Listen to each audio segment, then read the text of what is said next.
জি, সবাইকে আসসালামু আলাইকুম। আমি মোসাম্মদ শাহজাদি বেগম বলছিলাম।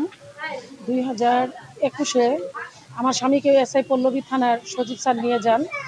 নিয়ে যাওয়ার পর আমি প্রেস ক্লাবে একটা মানববন্ধন করাতেই ওনারা ক্ষিপ্ত হয়ে আমাকে 2021-এ একটা 4 কেজি গাঞ্জা দিয়ে থানার গাঞ্জা দিয়ে আমাকে চালান দেওয়া হয়। 1 মাস পর কারাবরণ করছি আমার ছোট ছেলে 3 বছর কুলি নিয়ে। আসার পর আমি 2টা বছর খুব সুন্দর করে আমার মুদির দোকান এবং আমার ঘর বাড়ি নিয়ে স্বামী সংসার নিয়ে সুখেই ছিলাম আলহামদুলিল্লাহ। 2023-এ আবার উনারা উনারা আবার সেই ক্ষিপ্ত হয়ে ওসি পারভেজ থাকা অবস্থায় এসআই আলামিন মুন্সি আমাকে বলছে, ওসি স্যার আপনার সাথে কথা বলবেন। এই কথা বলে সোর্স জুয়েল, আমি জানামাজ হাতে ছিল, সোর্স জুয়েলের মাধ্যমে আমার জানামাজটা হাতে নিচে রেখে এলাকাবাসীর অনেকজনের সাক্ষীতে সবার সামনে আমাকে কোনো মাদক পাইনি, শুধু জানামাজটা হাতে ছিল। ওনারা রাত 3টা বাজে আমাকে বসায় রাখে 500 পিস ইয়াবা, 4 কেজি পিসিপির গাঁজা মামলা আর 1 কেজি গাঁজা দিয়ে আমাকে ওনারা চালান দেন। আমি আবার জীবন খুব কষ্টের সাথে আমি শাহজাদি, আমার এলাকার প্রতিবেশী সবাই সাক্ষী, জানে ওরা যে আমাকে খুব নির্মমভাবে অন্যায় অত্যাচার করে এলাকায় খুব অত্যাচার করছে আওয়ামী লীগ সরকার থাকা অবস্থায়। ওনারা জানতেন আমি বিএনপির একজন সদস্য, একজন কর্মী। আমি আমার মনটাকে খুব কষ্ট করে বুঝিয়ে আমার সংসারটা চালাইছি। এখন 2024-2025-এর পর 5ই আগস্টের পর আমার উপরে কিছু এখানকার মাদক ব্যবসায়ী যারা আছে, যারা কিছু মাদক ব্যবসায়ী দুর্নীতি যারা করে, ওদের সাথে হয়তো আমার বনে না, জানি না, আল্লাহ জানে, ওরা আমাকে নিয়ে চক্রান্ত করতেছে এবং তারা আমার এই 2টা মামলা দেখিয়ে আমাকে বিএনপির কোনো কাজকাম করতে দিচ্ছে না, নানান রকমের হ্যারাসমেন্ট করতেছে। দীর্ঘ 3 থেকে 5 বার অভিযান ওনারা চালাইছেন। চালাইয়া ওনারা আমাকে পান নাই এবং আমার বাড়ি পুরা তছনছ ছিন্ন ভিন্ন করে কোনো মাদক জব্দ করতে পারেন নাই, কারণ আমি মাদক ব্যবসার সাথে জড়িত না।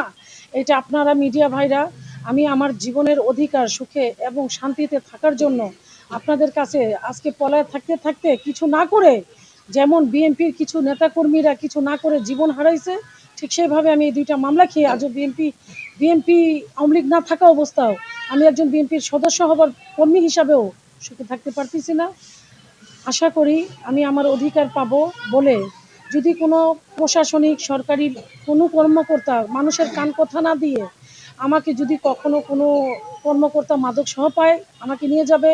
তবে আপনাদের কাছে হাত জোর করে রিকোয়েস্ট করতেছি, যেটা আমি করি নাই, যেটা আমার বংশরা করে না, তারা কেনরা মিথ্যা মিডিয়া 2-1 জন আছে যারা মিথ্যা নিউজ করতেছে আমাকে সমাজে চলার জন্য একদম নর্মাল করে দিচ্ছে। আর বিষয়টা হয়েছে, আমি দিন মজুর করি, আমার সাহেবের মুদি দোকান আছে, আমার 2-4টা রুম আছে, যে রুমের ঘর ভাড়া পাই 1000-2000 করে। আমি নিজেই হাতের কারচুপির কাজ করি এবং আমি গৃহিণী হিসাবে 2 টাকার কাজ করে স্বামী সংসার নিয়ে আলহামদুলিল্লাহ। আমার একটা ছেলে আছে বেনারসি পল্লীতে জব করে, আমার ছেলেকেও খুব কষ্টে জীবনযাপন করতে হইতেছে, কারণ 2 দিন পর আমরা সবাই ছিন্ন ভিন্ন হয়ে থাকতেছি। তো মিডিয়া ভাই ও বোনেরা, আপনাদের সবার কাছে আমার রিকোয়েস্ট, এলাকাবাসীদের আপনারা সাক্ষাৎকার নেন। যদি এমন কোনো প্রুফ থাকে যে আমার কাছে 2টা যে মামলা দেওয়া হয়েছে কোনো মাদক সহ আমাকে ধরা হয়েছে, তাহলে যে শাস্তি দিবেন আইনের কাছে আমি সেই শাস্তি মানবো আলহামদুলিল্লাহ। এইখানে মাদক ব্যবসায়ী শারমিনের মাকে হিরোইন বেচা নিষেধ করা হয়েছে, শারমিনকে নিষেধ করা হয়েছে, যে আমাদের যুব সমাজ নষ্ট হচ্ছে।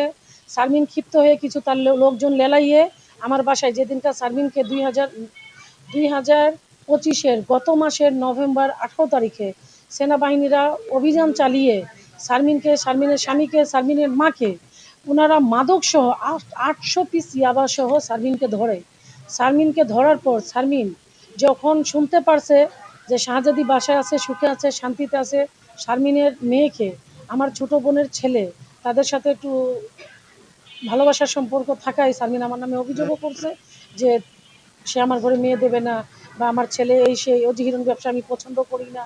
শারমিন আমার পিছু লাগছে, শারমিন হিরোইন ব্যবসা করে, আপনারা এখনও যা যাচাই করতে পারেন, সে জেলখানার ভিতরে কাশিমপুর কারাগারে।